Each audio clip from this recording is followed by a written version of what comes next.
Bienvenue dans Sensorialité, le podcast qui te permet de t'éveiller à tous tes sens, de t'offrir un moment privilégié pour revenir dans l'instant présent, ressentir et écouter les messages de ton âme. Je suis Rebecca Lous, mentor, exploratrice des mondes invisibles. Chaque semaine, je t'invite à un temps rituel, guidance, introspection, inspiration et connexion seront les mots magiques pour mieux te connaître et redonner les pleins pouvoirs à ton énergie féminine, celle qui sait, ressent et perçoit. Installe-toi confortablement, allume ta bougie et prépare-toi à voyager au cœur de toi. Bonne écoute.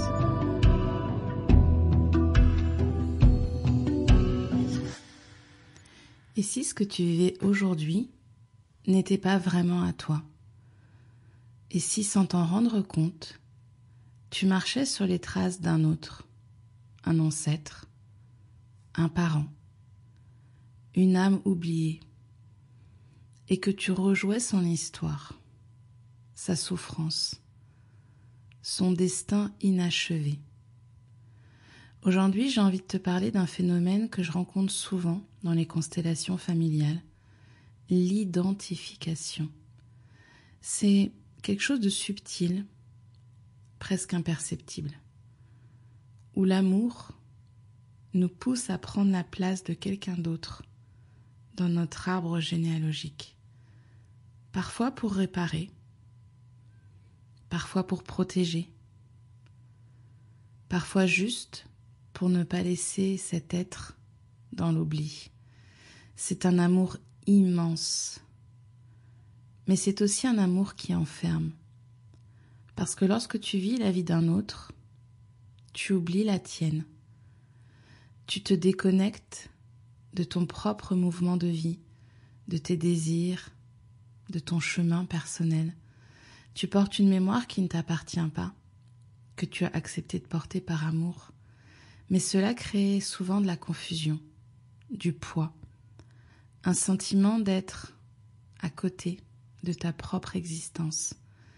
C'est de cela que j'aimerais te parler aujourd'hui, et peut-être qu'à travers cet épisode, tu reconnaîtras des traces de ces loyautés invisibles dans ton propre chemin. Alors déjà, qu'est-ce qu'une identification? C'est un lien invisible à un membre de ta famille, souvent tissé à travers la souffrance. C'est comme si une part de toi se disait intérieurement « Je vis pour toi. Je porterai ce que tu n'as pas pu porter. » Ce mouvement n'est pas conscient. Et pourtant, il devient tellement évident en constellation. Je pense, après je continuerai à te l'expliquer, mais je pense à une constellation qui a eu lieu il y a quelque temps déjà, où à chaque fois que la personne concernée, le consultant, se déplaçait, une personne, un représentant, on ne savait pas encore qui il était puisque je travaille en symbolique dans les constellations, donc il avait un autre nom, un symbole. Ce représentant se déplaçait à chaque fois. Puis j'ai décidé de représenter ce lien, donc j'ai mis une ficelle entre le représentant et celui qui était un ancêtre ici. Et à chaque fois qu'elle voulait se mettre en mouvement, il fallait qu'elle traîne cet ancêtre. À chaque fois qu'elle voulait avancer, il y avait cet ancêtre qui se plaçait et qui était un poids à porter.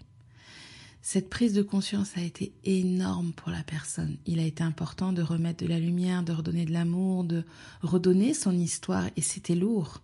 Je lui rajoutais du poids et du poids. Et je voyais qu'elle me disait non, c'est pas encore assez. Jusqu'à ce que ce poids soit tellement pesant qu'elle accepte aujourd'hui de le redonner.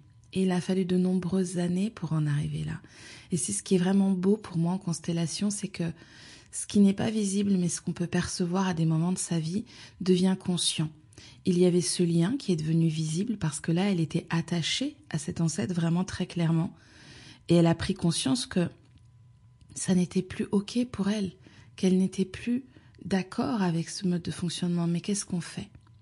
Eh bien, c'est là que interviennent les rituels, les phrases de résolution, les mouvements qui vont être nécessaires. Et la première chose ici était de redonner cette histoire. Mais en redonnant cette histoire, est-ce que je vais être aimée? Est-ce que je vais encore avoir une place dans cet arbre? Et tout ça fait peur à la personne qui a envie de vivre sa vie, mais qui ne sait pas comment faire. Si tu ne sais pas que tu te trouves dans ces situations, vraiment contacte-moi parce que les constellations sont des espaces extrêmement précieux pour pouvoir résoudre ces problématiques. Je reviens sur l'identification. Ça se met en place très tôt, parfois dès la naissance, parfois même déjà in utero. Et ça naît toujours d'un amour immense, je le répète, parce que ce n'est pas un manque d'amour, au contraire c'est un acte d'amour, de pouvoir redonner à chacun son histoire et sa place. Mais cet amour va te faire porter un sac très très lourd et je le vois. À chaque fois que je vous donne ce poids et vous me dites non, il n'y en a pas encore assez et je vais encore chercher des choses qui sont lourdes, des livres, des magazines, des caisses qui sont remplies de poids et vous me dites encore. Ça peut être un enfant de remplacement qui parfois est né après un décès et il sent qu'il doit combler un vide. Ça peut être une fille qui porte la douleur de sa mère parce qu'elle a été trahie, abusée, violentée, que sais-je, mais en tout cas son féminin a été abîmé, malmené. Ça peut être une personne qui rejoue la faillite, la perte, le sacrifice d'un ancêtre. Il peut y avoir aussi des inversions des rôles. Un enfant qui devient le parent de son parent et il devient celui qui veille, celui qui répare, celui qui protège. Je me souviens d'une personne qui me disait, au moment où en aparté on prend un petit temps d'échange avant la constellation, et elle me disait « je dois réparer, je dois stopper tout ce qui s'est passé ». Voilà l'acte d'amour qui peut avoir lieu, un amour si grand que dans cette histoire, cette personne va elle-même s'oublier. En constellation, c'est vraiment très parlant parce que ces fils invisibles qui te maintiennent dans une histoire ancienne, parfois c'est une histoire que tu connais parce qu'elle remonte à tes parents, à tes grands-parents, mais lorsqu'on arrive sur des constellations plus holistiques, plus spirituelles, on peut remonter loin, on peut remonter à un schéma qu'on n'a pas identifié parce que on n'était pas là et on n'a pas les tenants, les aboutissants, l'histoire de ses ancêtres et pourtant on le vit dans ses tripes, on le ressent. C'est quelque chose qui est parfois conscient parce que le schéma se répète mais on n'arrive pas à s'en défaire parce que souvent on a peur de trahir cette personne qu'on aime et pour laquelle on a accepté de porter ce poids invisible, mais parce qu'on a aussi peur de ne plus faire partie du clan, de ne plus être aimé. Bien souvent en constellation, quand je suis en individuel ou en collectif, je vois ce moment où dans vos yeux, il y a une difficulté à rendre l'histoire parce que si je la rends, peut-être que je suis en train de leur dire que je ne les aime pas assez pour porter cette histoire. Mais justement, les aimer au point de leur redonner leur dignité, c'est un amour énorme. Redonner à chacun la possibilité de choisir, de garder ou non une histoire et de pouvoir décider quand et comment cet ancêtre va faire son propre chemin. Lorsque je prends ce poids pour toi en pensant te faire du bien, je ne t'enlève ton pouvoir. Je ne te donne pas l'opportunité d'être libre de choisir à quel moment, avec quelle forme tu vas toi-même pouvoir transformer, réparer, apaiser cette histoire. Lorsque je te redonne ça, bien souvent je vous vois vous redresser. J'ai des images qui me reviennent là de plusieurs constellations où on avait des sujets autour du féminin blessé. C'est quand même souvent des des sujets qui se révèlent pour moi dans les constellations que je facilite. Et je vous vois vous tenir droite. Je vous vois regarder droit devant vous. Et quasiment à chaque fois, vous vous tournez. Et vous vous tournez vers votre futur. 95% des fois, je dirais, je ne sais même pas si c'est pas 100%. Je vais pas dire 100% parce que je suis pas certaine là et j'ai des flashs qui arrivent de certaines constellations, mais je pourrais pas dire 100% en étant sûre. 95% des fois, les personnes qui arrivent avec ces demandes sont tournées vers leur passé. Elles regardent leur passé. Quand je leur demande où est leur futur, il est dans leur dos. Ça n'est pas possible de créer un foyer, une relation sentimentale épanouie, de se réaliser professionnellement, parce que pour l'instant, le regard est tourné vers le passé.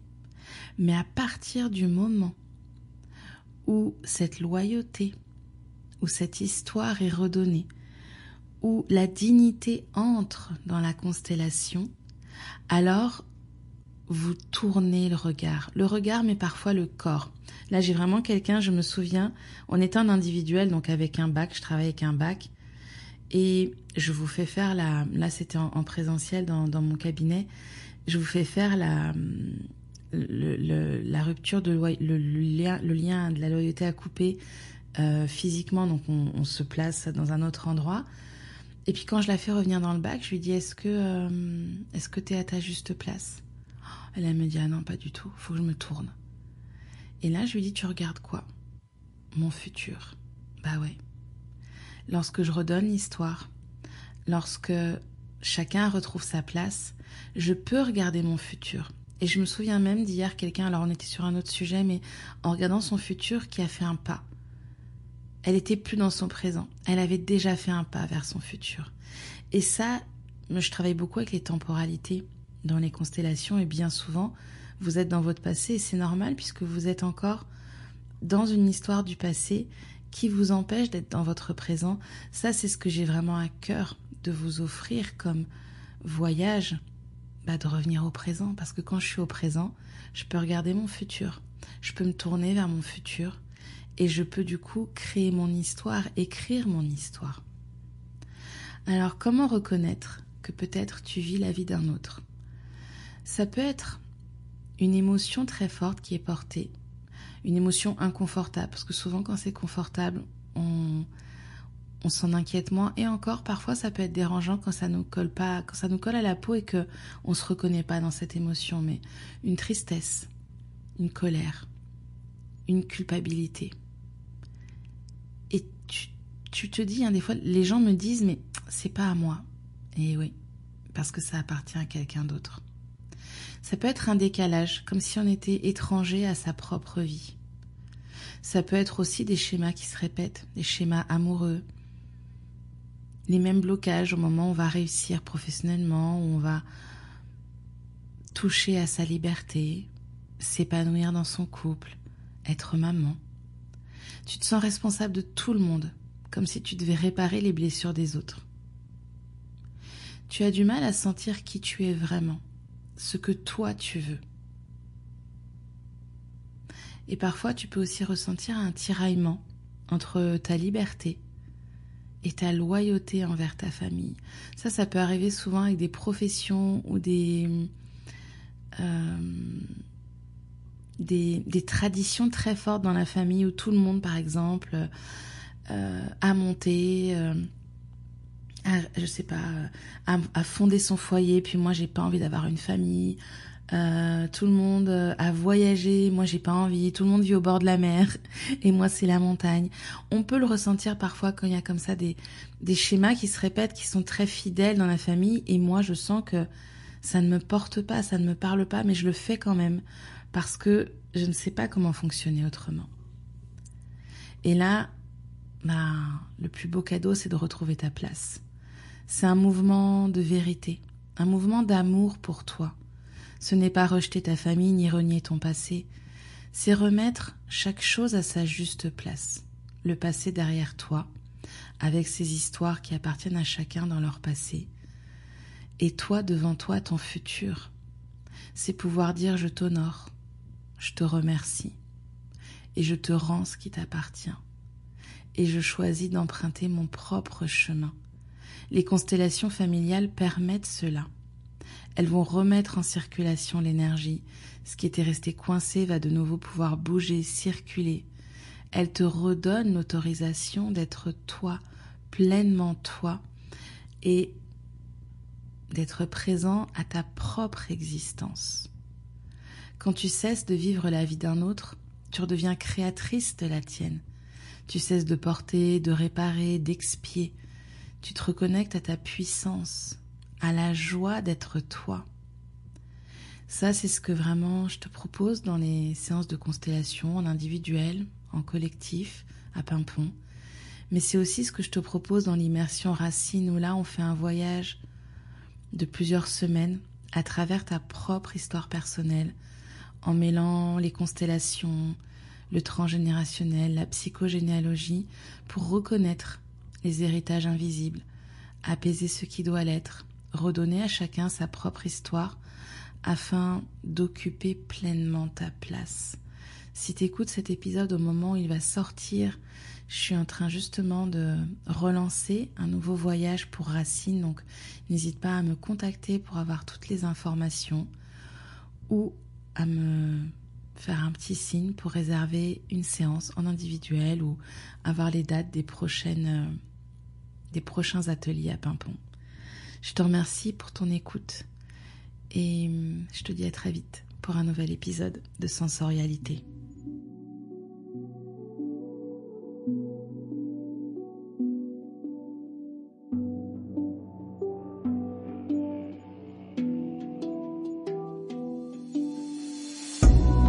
Maintenant que tu es pleinement connecté à ton énergie féminine, offre-toi un temps à l'ombre du podcast pour ancrer et déposer les messages, les ressentis, les perceptions qui ont pu te traverser.